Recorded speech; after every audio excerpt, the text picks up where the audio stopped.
जैसे भोजन पा रहे थे भगवान ने थाली साइड हो गया, सामने से हटा दिया। रुक्मिणी माता ने कहा क्या हुआ प्रभु? बोले कोई मुझे पुकार रहा है। कौन पुकार रहा है? बोले एक आतुर होकर जो मेरा भक्त पुकार रहा है। और तुरंत महाराज गरुड़ जी को बुलाया। गरुड़ जी से कहा महाराज चलिए कहाँ चलना है? बोले उस गजेंद्र को बचाना है। गरुड़ जी ने कहा महाराज थोड़ा ठहर जाइए, थोड़ा सा मैं अपना काम करने से चल रहा हूँ। गरुड़ जी के मन में अभिमान आ गया मेरे बिना भगवान का काम चलेगा, चलता ही नहीं मेरे बिना। देखो आज उनको जाना किसी को बचाने के लिए तो मेरा ही सहारा है। भगवान का अच्छा ऐसी बात है। थोड़ी देर बाद गरुड़ आए, बोले चलिए महाराज। भगवान ने कहा अच्छा चलिए। भगवान ने अपनी संगुली को रख दिया गरुड़ की पीठ पर, बोले चलो। गरुड़ ने कहा क्या करें प्रभु? बढ़िया से बैठ जाए तब लेकर के चलूंगा। भगवान ने कहा कि नहीं अब आपको मेरी अंगुली पूरी माता में दिखाऊंगा। अब तो महाराज गरुड़ जी छटपटा गए, पसीने पसीने हो गए और थक छटपटा रहे हैं, परंतु एक इंच मात्र भी भगवान की अंगुली को उठा नहीं सके। भगवान ने कहा अनुमान करते हो कि मैं भगवान को उठाकर के जाता हूँ, तुम्हारी क्या मजा लेकर मुझे लेकर के चलोगे? अरे जब तुम बोलते हो तो मैं तुम्हें अपने पैरों में दबा लूंगा। हमारे अंदर इतनी कौन सी शक्ति है? द्वारिका में सब गयो सोर भयो हमारे। द्वारिका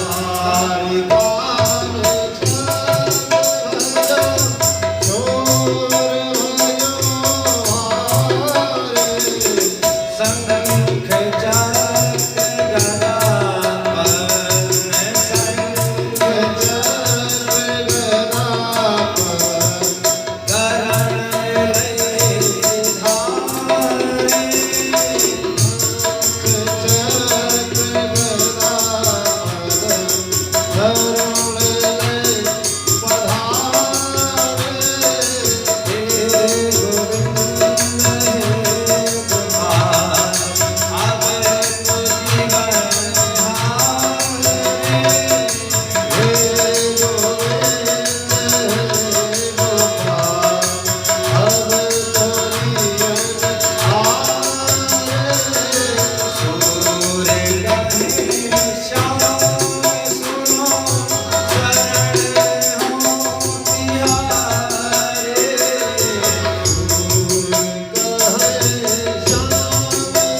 समाधाय प्रजापरम जम प्राग्जन्म शिक्षितम। गजेंद्र स्तुति कर रहे हैं और सभी देवता लोग खड़े हैं। सभी देवता मन में सोच रहे हैं हमारा नाम ले तो हम जाके बचाएं, हमारा नाम नहीं ले रहा तो हम क्यों बचाएं। गजेंद्र किसका नाम ले रहा था? हे गुरु, हे जगत के गुरु, हे नारायण, आप आकर के मुझे बचाइए। सोम तस्वरबलेन गृहीतयातो दृष्ट्वा गणपतिमहरिमुपात चक्रम उत्सुक सांभुजगरम निर्मातृषा नारायणाखिल गुरु भगवान नमस्ते। हे अखिल गुरु, हे नारायण, आप मेरी रक्षा कीजिए, आप मुझे बचाइए बचाइए बचाइए।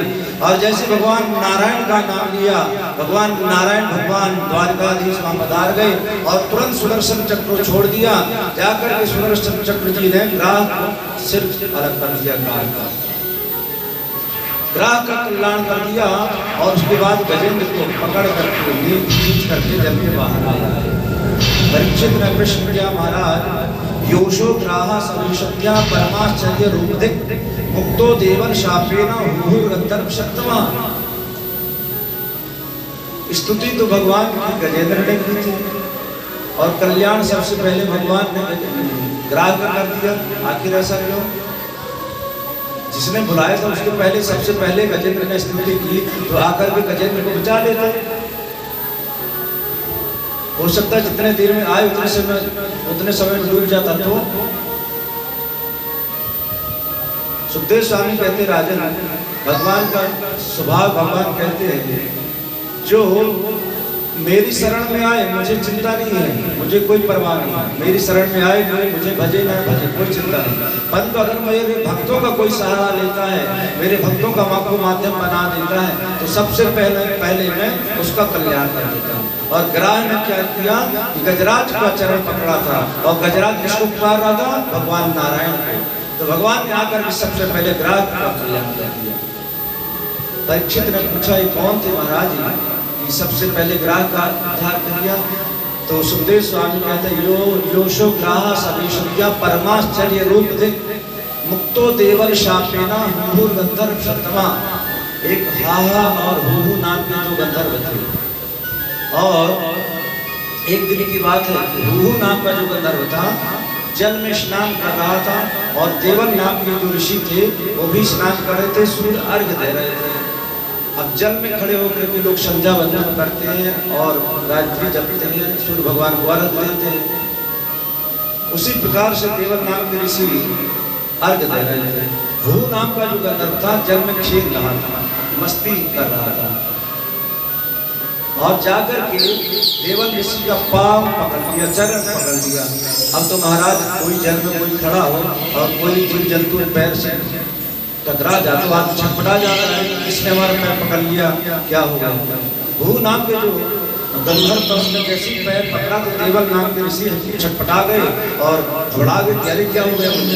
नीचे देखा तो अच्छा ये गंधर्व मेरा पैर पकड़ लिया है, श्राप दे दिया कि तुमको पैर पकड़ने का बड़ा वो जल में पैर पकड़ने का बड़ा मजा आ रहा है, मैं श्राप देता हूँ तुम जल के जीव ही बन जाओ, ग्राह। तब उसने स्तुति की, महाराज मुझसे गलती हो गई तो कोई चिंता मत करो, तुम्हारा उद्धार भगवान करेंगे। तो वही उसी का भगवान ने कल्याण कर दिया। और ये गजेंद्र कौन था? और ये सुदर्शन नाम का एक राजा था। एक दिन ये बैठा हुआ था सवे पूर्वम भूत राजा पांडव द्रविण सप्तमा इंद्रद्युम्न विख्यातो विष्णु व्रत परायणा। एक दिन की बात है कि राजा बैठा हुआ था वन में और बैठा हुआ था कि एक महात्मा आए और महात्मा वो आता हुआ देखकर कि हाथी के समान मस्ती से बैठा हुआ है, ना कोई सम्मान किया और पैर फैला के बैठ गया। महात्मा ने देखा अरे हाथी के समान बैठा है, इसमें शर्म नहीं आ रही है, और श्राप दे दिया कि तुम हाथी के समान बैठे हो, श्राप देता हूँ तुम हाथी हो जाओ। उसने स्तुति की तो महाराज कहा कि ठीक है तुम्हारा कल्याण भगवान के द्वारा होगा। तो भगवान ने उसका भी कल्याण कर दिया और ग्राह का भी कल्याण कर दिया। इसके बाद मन्वंतरी की कथा श्रवण कराते हैं सुखदेव स्वामी परीक्षित को। और एक बार क्या हुआ कि दुर्वासा ऋषि जो थे ना, दुर्वासा ऋषि वैकुंठ में गए और माता लक्ष्मी ने एक बहुत अच्छी मणि की माला दी।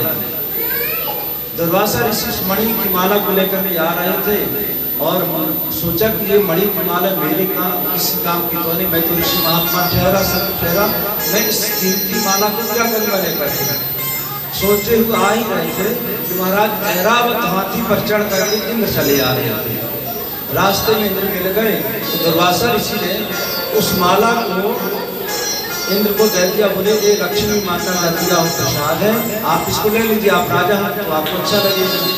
और इंद्र ने क्या किया, उस माला को लेकर के अपने हाथी के सिर पर डाल दिया। दुर्वासा तो वहां से जा रहे थे, चले गए वहां से, और जैसे उस माला को हाथी के सिर पर डाला तो हाथी ने क्या किया कि सूर से पकड़ करके उस माला को पैरों में नीचे कुचलने लगा। पीछे मुड़कर के दुर्वासा ऋषि ने देखा, अरे इतना बड़ा अपमान, श्राप दे दिया कि स्त्री से लक्ष्मी से तुम चुप हो जाओ, अलग हो जाओ। 32 प्रकार के अपराध होते हैं, उसमें से प्रमुख कौन है? बोले भगवान के सामने पैर करके बैठना और भगवान के ऊपर चढ़ी हुई जो फूल मालाएं उसको इधर उधर फेंकना, उस पर अगर पैर पड़ जाए तो वो भी अपराध ही होता है। और भगवान का जो चरणों तक है उसको इधर उधर फेंकना, वो भी एक प्रकार का अपराध है। और ये अपराध है इंद्र से हो गए। यदा श्री काम स्त्री श्राप दे दिया कि तुम श्री से च्युत हो जाओ। अब तो जैसी श्राप दिया महाराज कि असुरों को मौका मिल गया और असुरों ने आकर के आक्रमण कर दिया स्वर्ग पर। देवता लोग इधर से उधर भागने लगे, भगवान के पास गए। भगवान ने कहा गलती तो तुमने की है, परंतु एक उपाय है, क्या? बोले समुद्र मंथन करो और समुद्र मंथन से जो चीज अमृत निकलेगा उसको तुम पान कर लेना, पी लेना, अमर हो जाओगे। ध्यान देना, समुद्र से और भी चीजें निकलेगी, उसमें समझौता तुमको करना पड़ेगा। देवता ने कहा ठीक है, और समुद्र मंथन की तैयारी कर रही है। हरिओम विसंतेया सकाया जगोरवे अहिम पुष्पदेवा पद्मिते हरे सिद्ध कन्ने छन्नवे पतियो मां पुरुषवेशनम। महाराज मंद्राचल की मखानी बनाई गई और वासुकीनाथ की रस्सी बनाई गई और समुद्र मंथन प्रारंभ हुआ। देवताओं ने पूंछ का भाग पकड़ लिया और असुरों को मुक्ति कर पकड़ा दिया। असुरों ने कहा गलत लगा, असुर लोग पूंछ में आ गए और फिर देवताओं की तरफ चले गए। अब तो मंथन प्रारंभ हुआ। किसी ने कहा, असुरों ने से किसी ने कह दिया, अरे तुम लोग क्या कर रहे हो, देख रहे हो सर के जो पिछला भाग होता पीछे का भाग बहुत अशुद्ध माना जाता है। देवता लोग हमारे साथ चल कर रहे हैं, क्या करना चाहिए? बोले हमको उसका मुख्य भाग पकड़ना चाहिए। और मुख की तरफ असुर लोग चले गए फिर से, और देवता लोग पूंछ पकड़ने लगे। फिर से मंथन प्रारंभ हो गया। अब तो मंथन होने लगा, होते होते धीरे धीरे मंद्राचल जो पर्वत था धीरे धीरे नीचे जाने लगा। तो भगवान ने कमठ का कच्छप का रूप धारण कर उस पर्वत को अपने पीठ पर धारण कर लिया। बोले कमठ भगवान की जय। कच्छप का रूप धारण करके भगवान ने उस पर्वत को अपने पृष्ठ भाग पर धारण किया और फिर से मंथन प्रारंभ हुआ। अब तो मंथन प्रारंभ हुआ तो उससे अनेक प्रकार की वस्तुएं निकलेंगी। सबसे पहले क्या निकला? जहर निकला, हालाहल नाम का विष निकला, और जैसे ही वह निकला तो सारे संसार में अंधकार छाने लगा। अब तो देव देव महादेवा भावन भूत भावना राहिण शरणापन्ना त्रैलोक दहना दिशा। त्रैलोक को जलाने वाला इस जहर निकला।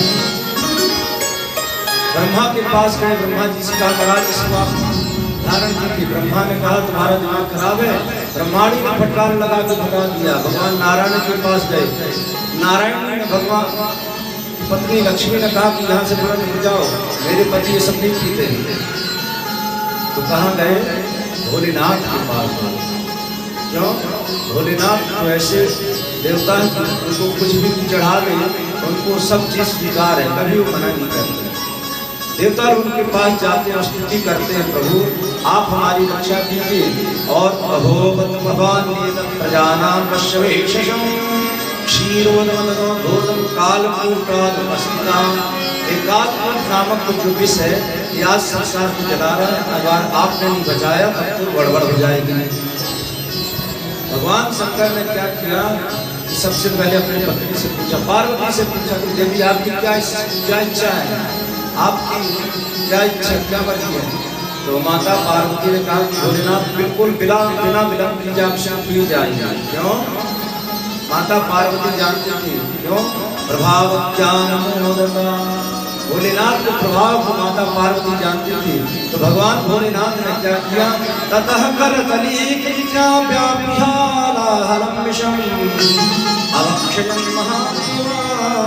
भगवान भोलेनाथ ने करतल में अपने हाथों में जहर को लिया और अवक्षेप महादेवा कृपया भूत भावना, भगवान जगत के कल्याण के हेतु से उसको हाथ में लिया और उस जहर को पान करने लगे। अब तो जहर पान कर रहे थे और अचानक भोलेनाथ को याद आ गया कि अरे मेरे हृदय में तो मेरे प्रभु राम का वास है, राम का वास है। अगर ये जहर अंदर जाएगा तो मेरे राम को, मेरे प्रभु को कष्ट होगा, और अगर मैं इसको बाहर निकालता उल्टी करेगा उपन कर देता हूँ तो संसार जल जाएगा। क्या करना चाहिए? बाहर निकालता हूँ तो संसार जलेगा, अंदर करता हूँ मेरे राम को कष्ट होगा। तो भगवान ने क्या किया, उस जहर को अंदर ही रख लिया, कंठ में धारण कर लिया और वही भगवान का आभूषण बन गया। और भगवान भोलेनाथ का एक नाम पड़ गया, क्या? नीलकंठ। बोले नीलकंठ महादेव की जय हो। भगवान भोलेनाथ का वह जहर आभूषण बन गया।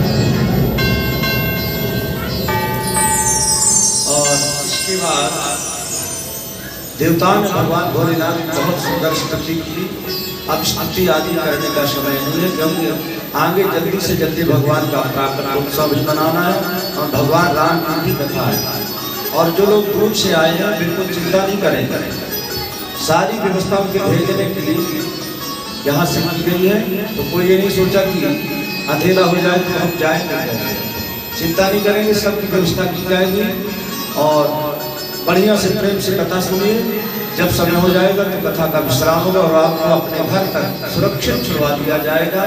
ऐसा परिवार वालों का और जो यहाँ के व्यवस्थापक हैं और जो विद्यालय के ट्रस्ट के जो सदस्य अध्यापक हैं सभी का यही आग्रह है कि जो लोग भी कथा सुने प्रेम से कथा सुने और उनकी व्यवस्था की जाएगी, सबको घर तक छुड़वा दिया जाएगा। तो बढ़िया से सब लोग उत्सव मनाएंगे, ज़्यादा समय लेंगे नहीं, जल्दी से जल्दी हम लोग 6:30 बजे तक उत्सव मना लेंगे। वैसे कन्हैया का जन्म तो 12 बजे हुआ था, लेकिन 12 नहीं बजाएंगे, 12 बजाएंगे तो गड़बड़ हो जाएगी। फिर हम रहेंगे और हमारे साथी रहेंगे, ये लोग इस रहेंगे के लिए कहा नहीं जा सकता, क्योंकि लोग 5 बजे से आके बैठे जाते हैं। अगर कहेंगे बैठेंगे पतन रहेंगे चले जाएंगे, जजमान रहेंगे, जजमान तो रहते करेंगे, क्योंकि तुम गांठी बांध रही है ना लोग। वकील साहब तो गांठी बांधे, जजमान वो तो बैठेंगे क्योंकि गांठी बांधी है। 7 दिन के लिए बंधे हैं, वो हमसे छुड़ाकर कहीं जा नहीं सकते। 7 दिन के बाद भले चले जाए हमसे अलग होकर, लेकिन अभी 7 दिन हमसे छूटेंगे नहीं। तो भगवान का जन्म रात्रि में 12 बजे हुआ था, और अगर हमने अभी 5 बजे करवा दिया तो गड़बड़ हो जाएगा। वकील साहब कहेंगे अपने छोटे भैया से कि कैसे पंडित जी प्रयागराज से बुला लीजिए कि 5 बजे जन्म करवा दीजिए, हमसे नहीं कहेंगे, मुझसे शिकायत करेंगे। जानकर साहब कहेंगे क्यों बल्लू भैया, क्यों महेंद्र जी, तुमने ऐसे पंडित जी बुला दिए 5 बजे जन्म करवा दिया उन्होंने, भगवान का जन्म तो 12 बजे हुआ था। फिर हमारे साहब हमको फटकार लगाएंगे, कहीं वाह पंडित जी अच्छी नाक कटवाई हमारी, इसीलिए 12 बजे तो नहीं, लेकिन थोड़ा सा कुछ समय लग जाएगा। लेकिन जाने वाले बिल्कुल निश्चित होकर के बैठेंगे। और बहुत सारी सामग्रियाँ लुटवाने के लिए अभी आई हैं और अभी आ रही हैं, तो जो कथा सुनेगा उसी को ये सारी सामग्रियाँ मिलेंगी। तो भगवान का जन्मोत्सव है, बड़े धूमधाम से मनाएंगे। तो आइए संक्षिप्त जल्दी से जल्दी हम लोग आगे कथा में प्रवेश करते हैं। इसके बाद से फिर से समुद्र मंथन प्रारंभ हुआ और इसके बाद ततश्चाविर्भूः साक्षात् श्री रमा भगवद्गदा रंजयन्ती दिशः कान्त्या विद्युत सौदामणि यथा। अनेक प्रकार के रत्न निकले और बाद में माता लक्ष्मी निकली। माता लक्ष्मी हाथ में जयमाल लेकर के खड़ी हो गई। अब तो सभी देवता, सभी असुर, सभी ऋषि मुनि, सभी ब्रह्मा इंद्र आदि सभी खड़े हो गए क्रम से। उन्होंने सोचा कि लक्ष्मी हमारे गले पर माला डाल देंगे। सब लोग पंक्तिबद्ध लाइन से खड़े हो गए। लक्ष्मी माता आगे बढ़ी माला लेकर के। जैसी माला लेकर के आगे बढ़ी तो सबसे पहले महाराज कौन मिले गए? दुर्वासा ऋषि। दुर्वासा ऋषि के सामने गई तो दुर्वासा ऋषि हाथ फेर रहे थे दाढ़ी में। सोचा मेरे ऊपर शायद माला पड़ जाए। लक्ष्मी ने सोचा कि गुस्सा का कोई ठिकाना नहीं, क्रोध आ जाए तो पता नहीं जला करके राख कर दे। तो लक्ष्मी माता और आगे बढ़ी तो मार्कंडेय ऋषि बैठे थे। सोचे इनका तो इनके जीवन में कोई निश्चित नहीं, कभी कोई कहता 5 वर्ष की आई, कोई कहता अमर है। आगे बढ़ी तो इंद्र देवता बड़े प्रसन्न हो रहे थे, मूंछों पर ताव दे रहे थे इंद्र देवता। लक्ष्मी ने कहा इनके जीवन का कोई भरोसा नहीं, इतने डरपोक हैं कि थोड़ा सी विपत्ति आ जाती है डर करके भागने लगते हैं, आशा नहीं छोड़ देते। ये भी ठीक नहीं। असुरों की तरफ नजर गई। असुर लोग बड़े सीना तार के खड़े। लक्ष्मी ने कहा इनके जीवन का भरोसा नहीं, कभी इनके जीवन को भगवान नष्ट कर देंगे। ये भी ठीक नहीं। करते करते इस प्रकार से सभी लोग को देखते हुए लक्ष्मी माता सीधे आगे सामने चली गई जहां नारायण भगवान खड़े थे। नारायण भगवान अपना सिर नीचे खड़े थे और माता लक्ष्मी ने सीधे जाकर के पुष्पों की माला जाकर के नारायण के गले में डाल दी। अभी तक नारायण अकेले थे और जैसी लक्ष्मी माता ने माला डाली तो लक्ष्मी नारायण हो गए। बोले लक्ष्मी नारायण भगवान की जय। अभी तक नारायण अकेले थे, माता लक्ष्मी ने माला डाल दी तो क्या हो गए? लक्ष्मी नारायण। इस प्रकार से तब से भगवान का एक नाम हो गया लक्ष्मी नारायण। एक बार माता लक्ष्मी ने कहा प्रभु सभी के विवाह बड़े विधि विधान से हुए हैं, हमारा कोई ऐसा विधान है ही नहीं। हम लोग एक साथ तो रहते हैं लेकिन हमारी कोई लिखा पढ़ी वाला विवाह नहीं है। ऐसा कोई उपाय कीजिए ना कि सब लोग हमारे विवाह को भी जान जाए। भगवान ने कहा चिंता मत कीजिए, उसकी व्यवस्था हम करेंगे। देखिए डांसरायण और इकट्ठा कर रही है लगवाने की। एक से एक डांसर ला रही है खूब रुपए में। अब जो धूमधाम से मस्ती से धूमधाम से उत्सव मनाएंगे उनको ट्रॉफियां लूटने को मिलेगी, वही लोग लूटेंगे।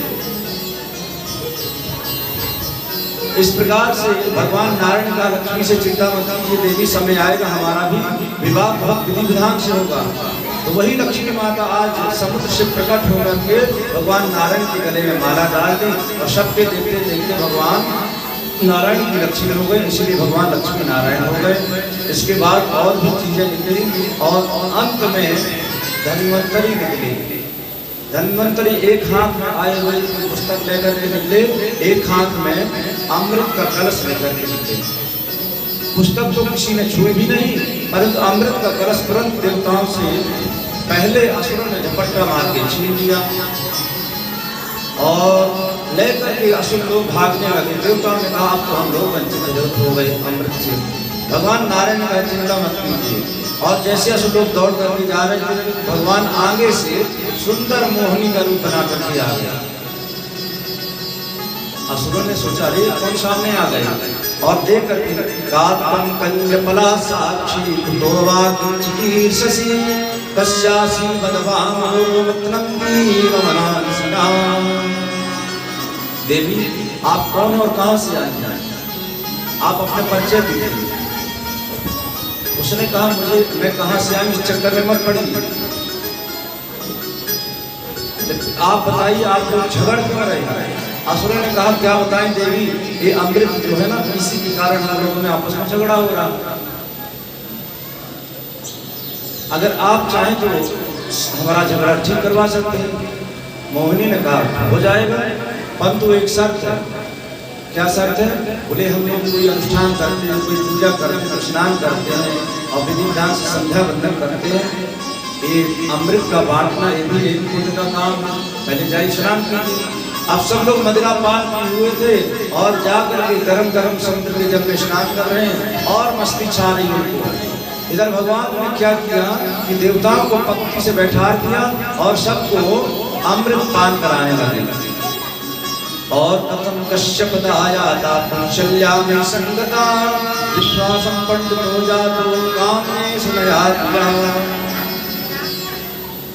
सबको अमृत पान कराने लगे भगवान। एक राक्षस था जिसका नाम था राहु। राहु ने देखा कि भगवान गड़बड़ कर रहे हैं, ये नारायण कोई मोहिनी कोई स्त्री नहीं है, तो नारायण मोहिनी का स्त्री का रूप बना करके आए हैं और एक बहुत गड़बड़ हो रही है। उस राहु ने क्या किया कि देवताओं का रूप बना करके सूर्य और चंद्रमा के बीच में आकर के बैठ गए, पंक्ति में एक लाइन में बैठ गए। भगवान क्रम से सबको अमृत पान करा रहे थे। भगवान ने सोचा अगर मैं इसको अमृत पान नहीं कराऊंगा तो पंक्ति भेद हो जाएगा। एक पंक्ति में अगर हम कोई चीज बांट रहे हैं और हमने 2 लोगों को दी और तीसरे को नहीं दी, चौथे को नहीं दी और 5वें को दी, तो ये बहुत बड़ा दोष है। इसको पंक्ति भेद कभी नहीं करना चाहिए। पंक्ति भेद करने से बहुत दोष होता है। भगवान ने सोचा अगर मैंने इसको नहीं पिलाया तो पंक्ति भेद हो जाएगा, तो भगवान ने सबके साथ उसको भी पिला दिया और सूर्य और चंद्रमा से रहा नहीं गया। एक तरफ से सूर्य ने अपना प्रकाश दिया, एक तरफ से चंद्रमा ने प्रकाश मारी और भगवान से कहा कि महाराज ये तो राक्षस है, और भगवान ने सुदर्शन को आदेश दिया। तुरंत सुदर्शन ने राहु का सर अलग कर दिया था। तो वही नीचे का भाग राहु, ऊपर का भाग केतु हो गया। और समय समय आने पर उसने कहा कि मैं तुम दोनों को छोड़ूंगा नहीं, तुमने भेद खो दिया ना, इसलिए मैं तुमको समय आने पर तुमको मैं ग्रास बनाऊंगा। तो उसके बाद देवताओं ने अमृत पान कर लिया, असुर लोग अमृत से वंचित हो गए। अब तो देवासुर संग्राम छिड़ गया और इतना विशाल भीषण संग्राम छिड़ गया कि क्या बताया जाए। सुखदेव जी कहते राजन कई दिनों तक ऐसा युद्ध कभी हुआ नहीं था। आजकल जो युद्ध हो रहे हैं ना, ये तो कोई युद्ध नहीं उस युद्ध के सामने। देवासुर संग्राम छिड़ गया, कई दिनों तक चलता रहा और उसमें महाराज असुरों की पराजय हो गई, देवता लोग विजयी हो गए। इधर भोलेनाथ ने देखा कि भगवान ने मोहिनी का रंग धारण किया, तो भगवान के पास आए और बोले भगवान प्रभु मैं हर अवतार आपको देता हूँ, हर अवतार में आपका दर्शन करता हूँ। अब मैं आपका ये अवतार भी, इस अवतार को मैं देखना चाहता हूँ, दर्शन करना चाहता हूँ। भगवान ने कहा इस अवतार के चक्कर में मत पड़िए आप। भगवान भोलेनाथ नहीं माने तो भगवान ने मोहिनी का रूप भगवान भोलेनाथ को दिखा दिया और इसके बाद मोहिनी का रूप देखने के बाद भोलेनाथ थोड़ा सा अस्तव्यस्त हो गए। भगवान ने कहा चिंता मत कीजिए और इसके बाद फिर बले पदत्रयं भूमि कस्मात् हरिरया जता भूतेश्वरं प्रणलबद्धाब्दोपबन्धनं। इसके बाद राजा बलि को महाराज शुक्राचार्य ने अमृत के द्वारा, अमृत संजीवनी विद्या के द्वारा जीवित कर दिया और फिर से राजा बनाया। और राजा बनाने के बाद एक दिन की बात है कि महाराज बृहस्पति स्वर्ग में गए इंद्र देवताओं के पास, सभा लगी हुई थी और अभिमान में आकर के बृहस्पति का सम्मान नहीं किया। और बृहस्पति ने देखा अच्छा इनको इतना बड़ा अभिमान हो गया, और बृहस्पति वहीं से सीधे उल्टे पांव वापस आ गए और सीधे अपने आश्रम को छोड़ करके कहीं और चले गए, अंतर ध्यान हुआ, किसी को पता नहीं चला। इंद्र को पता चला कि गुरुदेव नाराज होकर भी चले गए, जाकर खोजने लगे तो गुरु जी मिले नहीं। अब गुरु जी ने त्याग कर दिया, बृहस्पति ने देवताओं का त्याग कर दिया। ये बात जाकर के शुक्राचार्य को पता चल रही। शुक्राचार्य ने असुरों से कहा, बलि से कहा यही मौका है जाकर के अब इंद्रपुरी में आक्रमण कर दिया। और बलि ने आक्रमण कर दिया और जाकर के इंद्र को वहां से भगा दिया और बलि ने गद्दी संभाल ली इंद्र की। अब तो देवता जंगल में वन भटकने लगे, इधर से उधर भाग रहे हैं मारे मारे। तो माता, जो देवता की माता का नाम है अदिति, अदिति माता ने कश्यप से कहा कि ऐसी कोई संतान हो जाए जो हमको हमारे पुत्रों का राज्य का जो हिस्सा वो मिल जाए।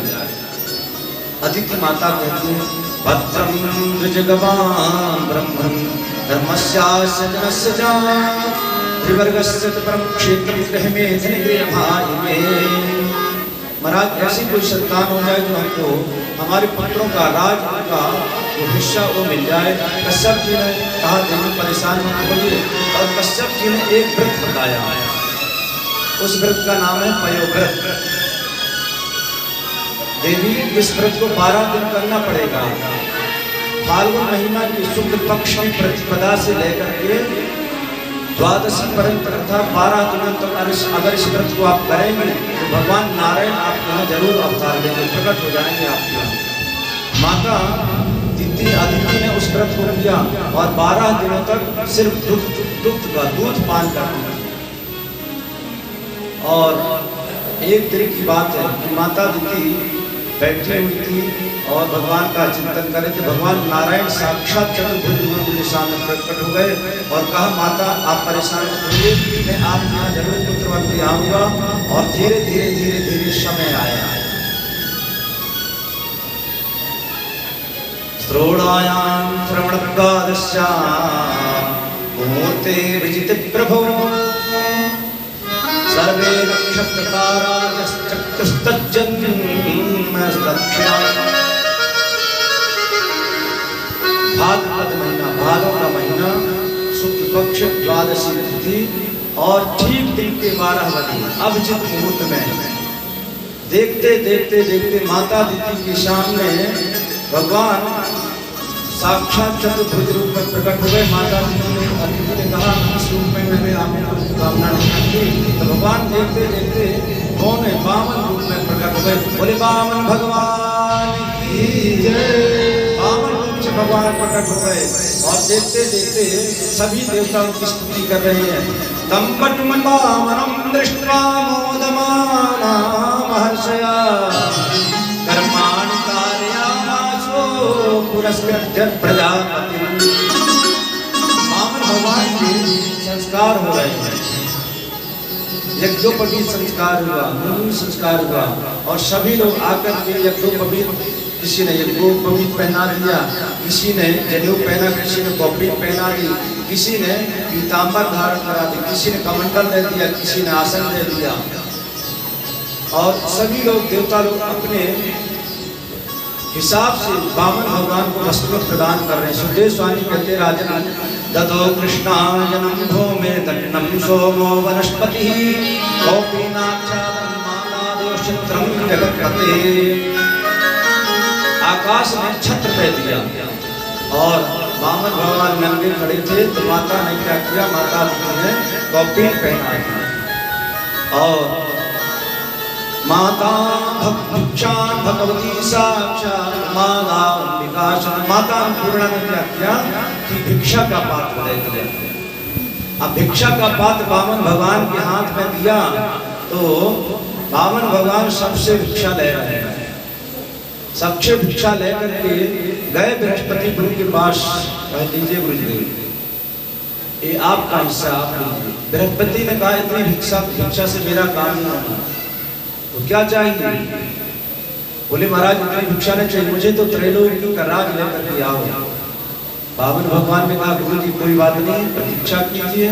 और वामन भगवान वहां से जा रहे हैं और सभी देवताओं की स्तुति कर रहे हैं। वामन भगवान जा रहे हैं, कैसे जा रहे हैं और उनकी स्तुति कर रहे हैं देवता लोग। हरि वामन का रूप बनाए, हरि वामन का रूप बनाए, बलि राजा को छलने आए। हरि वामन का रूप बनाए, बलि राजा को ठगने जाए। बलि राजा को छलने आए, बलि राजा को ठगने जाए।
बलि राजा मगल में आए, हरि वामन का रूप बनाए, बलि राजा मगल में आए।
आज लुटा कर सर्वस्व अपना मान ले कहना मेरा। आज लुटा कर सर्वस्व अपना मान ले मेरा कहना। मिट जाएगा पल में तेरा,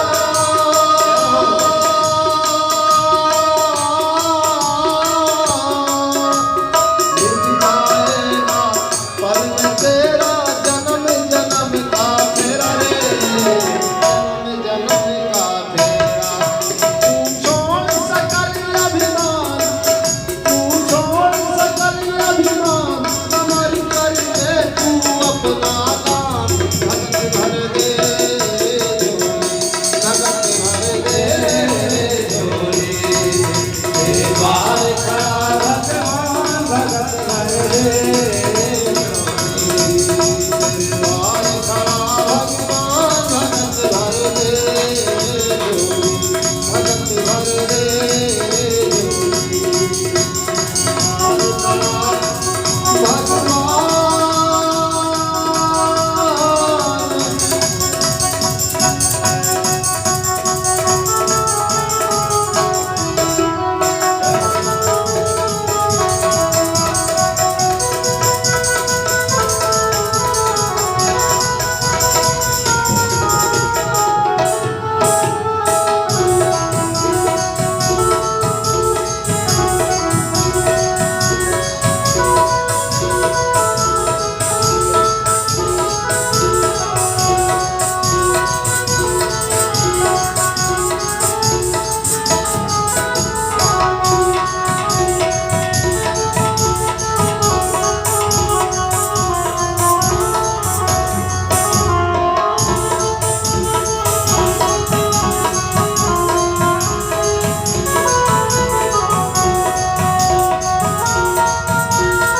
भगवान जा रहे हैं और जा करके राजा बलि के यज्ञ के समीप पहुंच गए। स्वागतम ते नमस्तुभ्यं ब्रह्मन् गर्वामते ब्रह्म श्री राम तपस्सा च मन्ये द्वारम परधर्म अद्यरा पितरा दत्ता अद्यना पावितं कुलम् अद्य सृष्टिर्भवनं निर्भवानागतो ग्रहम्। बामन भगवान जब बलि के यज्ञ के समीप पहुंच गए तो राजा बलि यज्ञशाला में बैठे थे और 100वां यज्ञ चल रहा है। 100 यज्ञ पूरे कर लेंगे तो इंद्र पद प्राप्त हो जाएगा राजा बलि। इस कामना से यज्ञ कर रहे हैं। बावन भगवान जैसे पहुंचे, बलि ने देखा कि लगता है साक्षात भगवान सूर्य मेरी यज्ञशाला में चले आ रहे हैं। शुक्राचार्य ने कहा, ना ये सूर्य न चंद्र, तो कोई भगवान, कोई साधारण पुरुष चला आ रहा है। बामन भगवान को इस प्रकार से आता देखकर राजा बलि ने कहा, मैं इसका दर्शन करूंगा और इनका स्वागत करूंगा। शुक्राचार्य ने कहा, नहीं नहीं राजन, मत जाइए मत जाइए, यही ठहर जाइए। बलि नहीं माने और राजा बलि वहीं से तुरंत उठ करके खड़े होकर के दरवाजे में आ जाते हैं और देखा तो इतना सुंदर स्वरूप, तुरंत प्रणाम किया। स्वागतम ते नमस्तुभ्यं ब्रह्मन् किं करवाणते। आइए स्वागत महाराज, स्वागत करो, आइए। मेरा बड़ा सद्भाग्य, मेरा यज्ञ सफल हो गया, आप जो आ गए मेरा यज्ञ सफल हो गया। इस प्रकार से बामन भगवान का स्वागत किया बलि ने। और बलि ने कहा, क्या चाहिए? बामन भगवान ने कहा, कुछ नहीं चाहिए। बार बार आग्रह किया तो बामन भगवान ने कहा, तीन पद पृथ्वी हमको दे दीजिए और तस्मात् त्रीणि पदान्ये वावृणेन तत्परदृश्वा एतावदेव सिद्धोऽहं गुप्तं व्याप्रयोजनम्। महाराज 3 पद पृथ्वी दीजिए, वो भी हमको अपने पैरों से, हम अपने पैरों से नापेंगे। राजा बलि बड़े हंसने लगे, बड़े जोर से हंसने लगे। अरे 3 पद पृथ्वी चाहिए, वो भी अपने पैरों से? चलिए ठीक है, ले लेते। बोले ऐसे कैसे? बोले पहले संकल्प कीजिए। संकल्प मतलब होता है रजिस्ट्री। जब रजिस्ट्री हो जाएगी तभी वो हमारी कहलाएगी। आपने ऐसे ही दे दिया, पता चले आपके कोई आगे वंश में कोई बच्चे आ जाएं, आप हमसे छीन ले जाएं, क्या करेंगे? हमारे पास कुछ लिखित रहेगा तो हम दिखाएंगे कि देखो आपके पूर्वजों ने हमको दान किया था। संकल्प मतलब रजिस्ट्री। तो आप पहले संकल्प कीजिए। बलि ने कहा, बड़ा संकोच लग रहा, बड़ा संकल्प करने में, इतनी छोटा दान देने में। बामन भगवान ने कहा, ना हम तो जो भी लेंगे संकल्प से लेंगे और बिना संकल्प के लेंगे।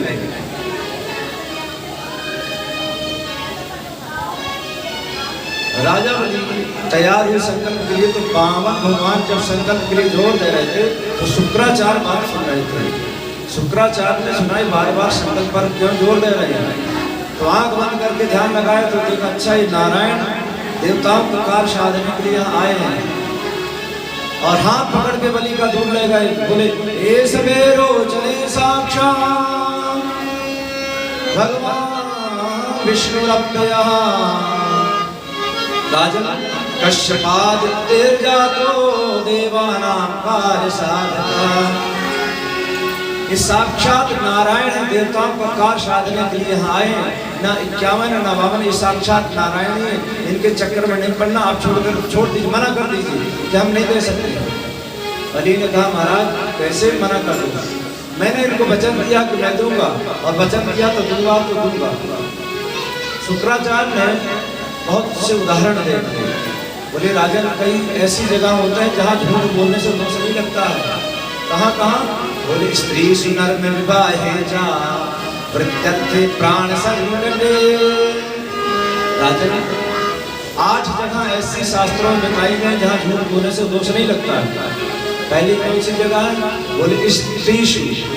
अगर स्त्री से किसी प्रकार से झूठ बोलना पड़े तो वो झूठ नहीं कहलाता। नर्म अर्थात हंसी विनोद में, हंसी मजाक में झूठ बोल दिया जाए तो दोष नहीं लगता है।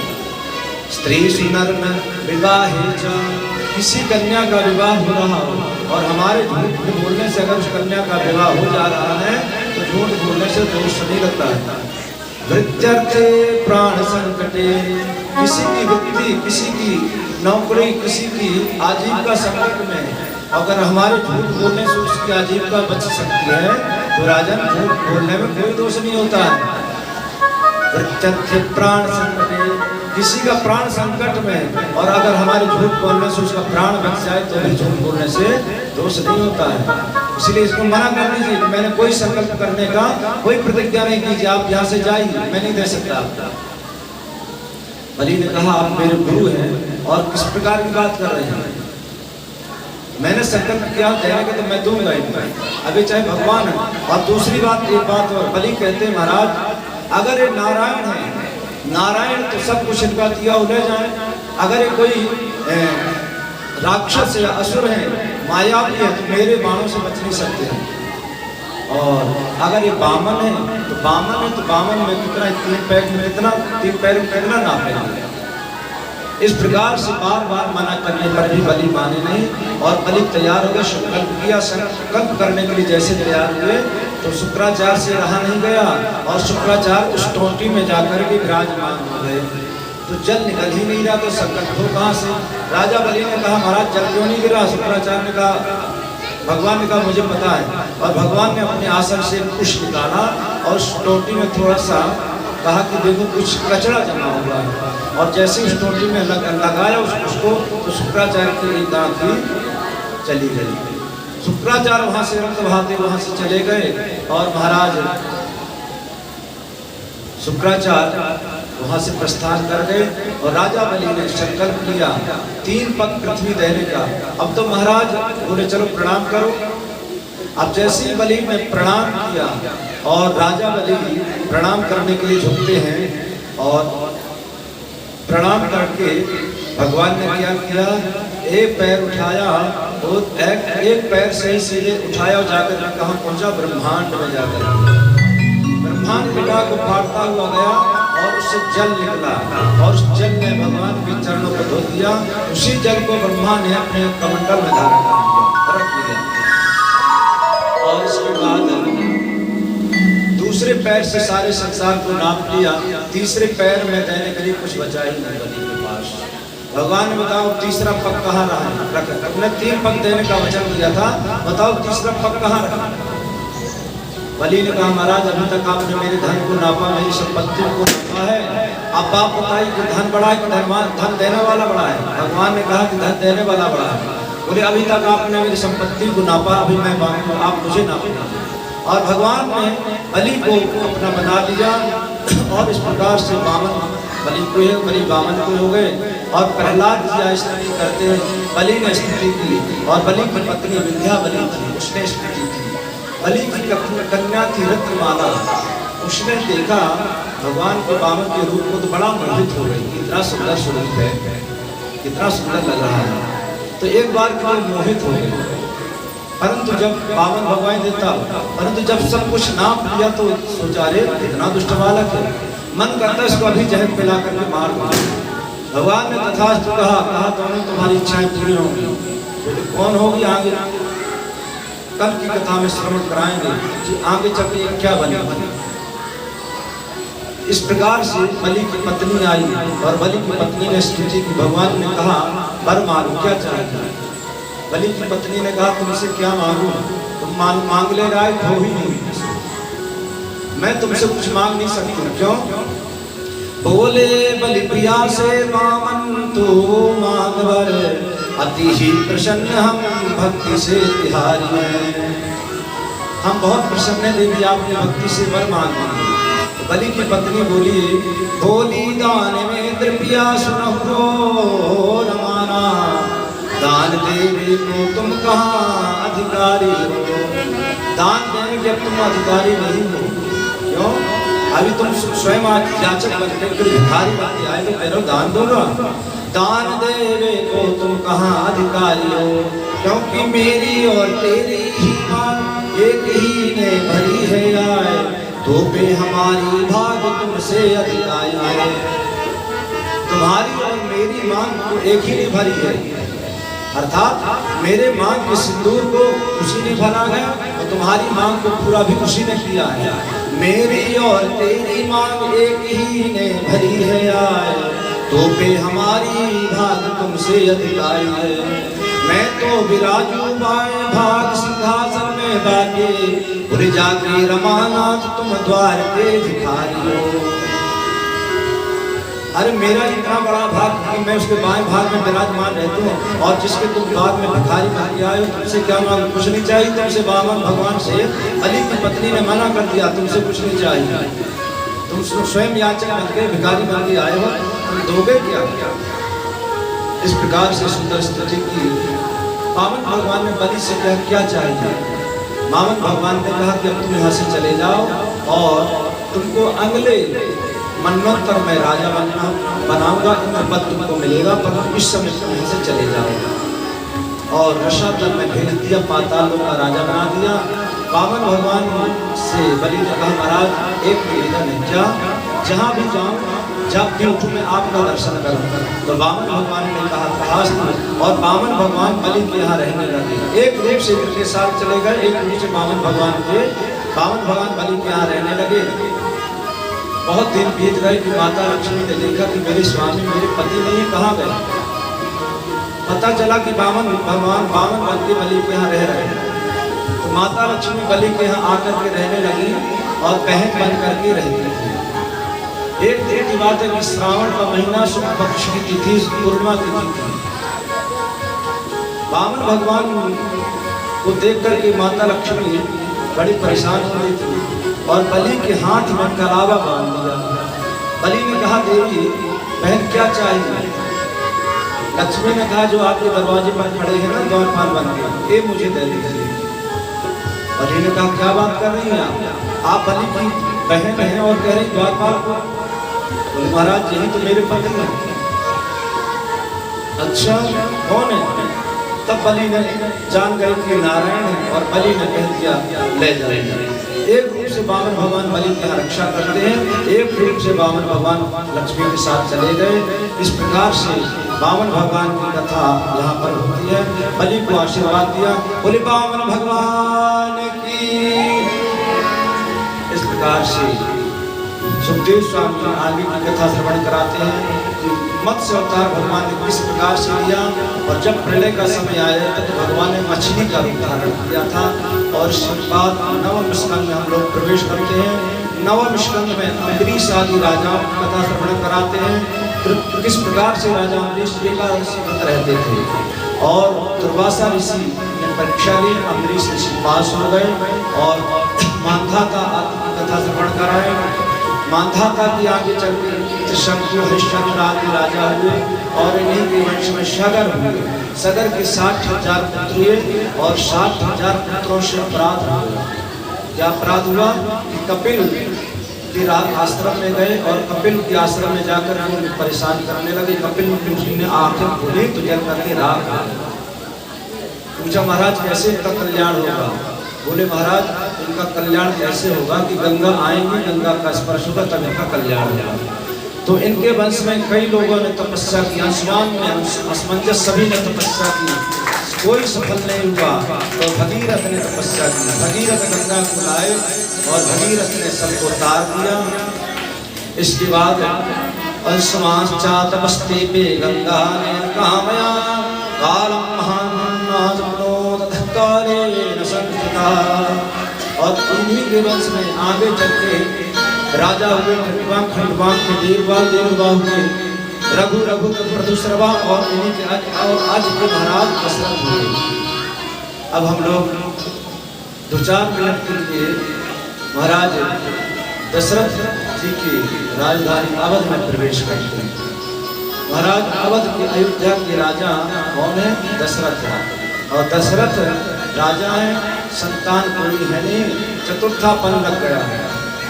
और एक दिन चिंता सताने लगी। महाराज अरुंधति एक दिन आती है वशिष्ठ की पत्नी और अरुंधति अपने पुत्र को लेकर के आई और जोर से चुटकी काट देती है। अब तो बालक जोर से रोने लगा। दशरथ ने पूछा महाराज क्यों रो रहा है बालक।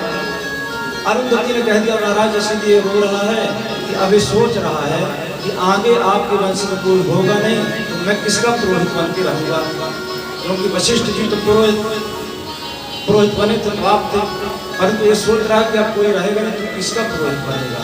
ये बात दशरथ जी के मन को लग गई और सोचने लगे क्या किया जाए। तो सीधे कहाँ जाते हैं, वशिष्ठ ऋषि के पास जाते हैं। वशिष्ठ ऋषि के पास जाकर पूछा महाराज क्या किया जाए। वशिष्ठ ऋषि ने कहा मुझे भगवान ने वचन दिया था कि मैं जरूर आऊँगा।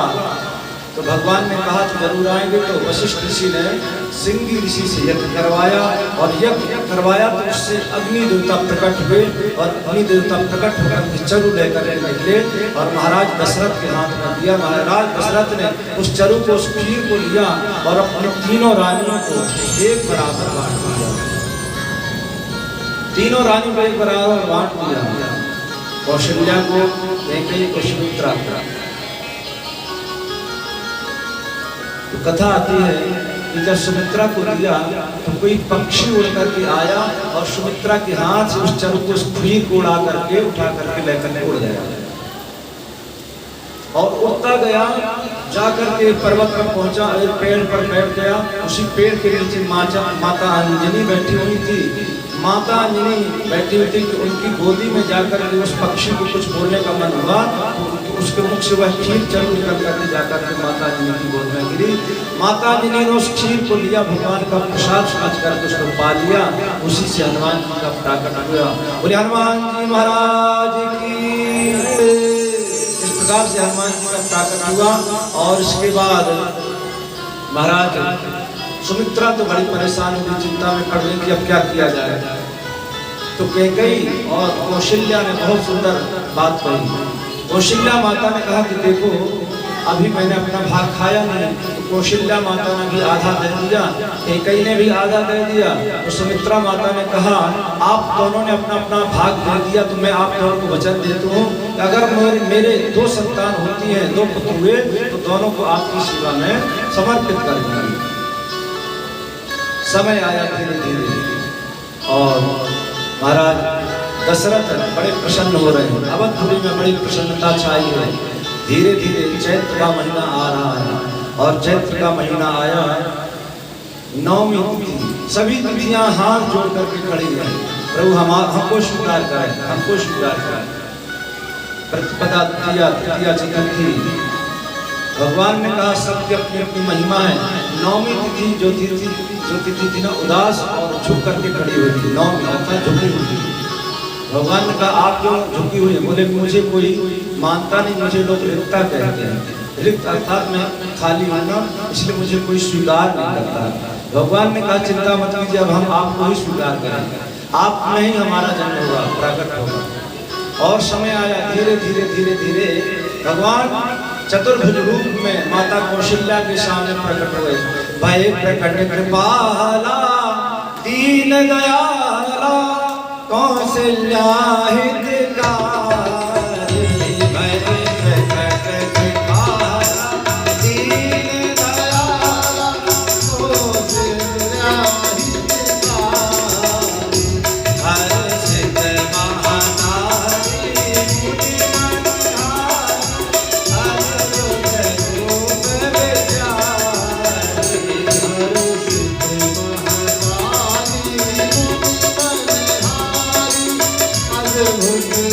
मनहारी।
माता बोली अभी नहीं, ऐसे छोटे होता है बालक। जब जब लेता है तो छोटा सा होता है और बालक को गोदी में लेने उठना शुरू करता है। आप तो उतने बड़े बने, ऐसा नहीं होता। क्या करना पड़ेगा? तो आपको शिशु बनना पड़ेगा, छोटा बनना, बालक बनना पड़ेगा। भगवान ने क्या किया कि जैसे शिशु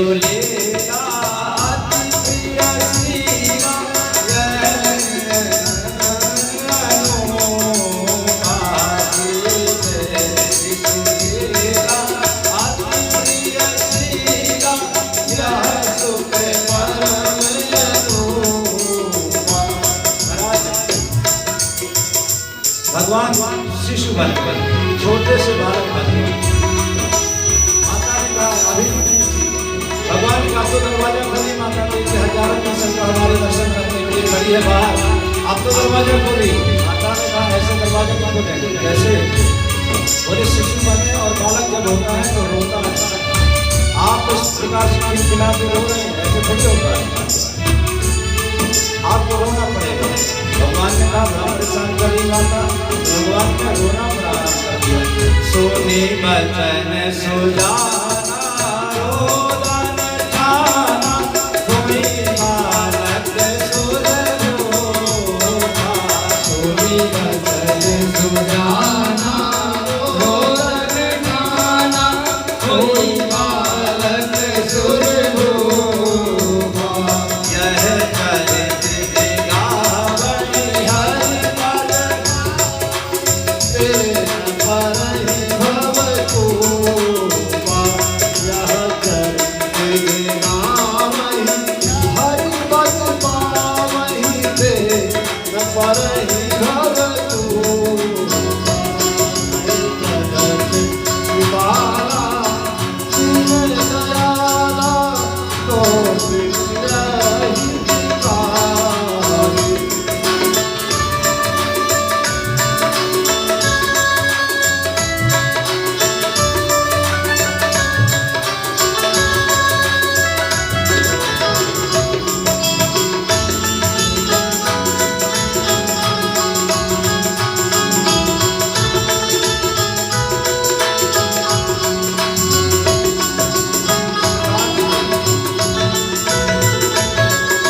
जैसे प्रभु ने रोना प्रारंभ कर दिया।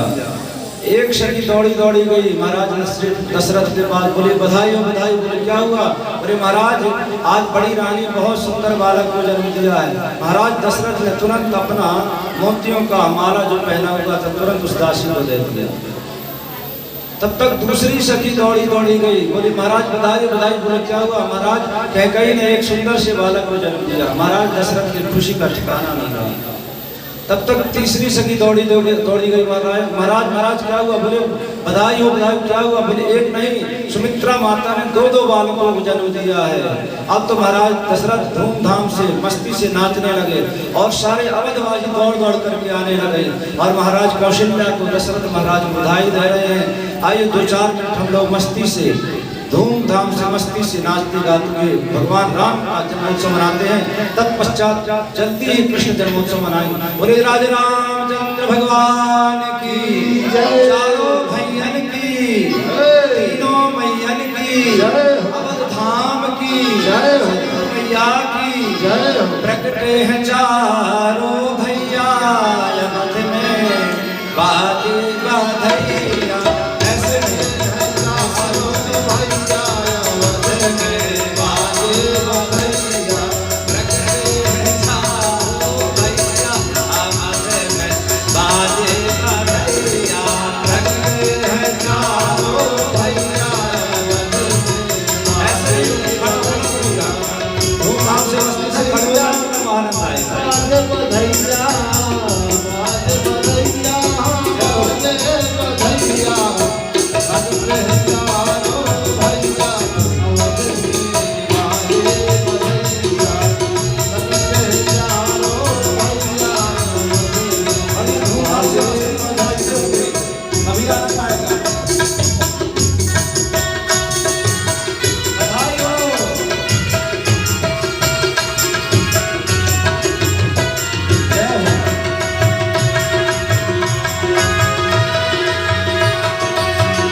राजा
जानो भैया की जय हो तीनों मैया की जय हो। अभी तो राम जन्मोत्सव है, अभी तो कन्हैया का जन्मोत्सव बाकी है।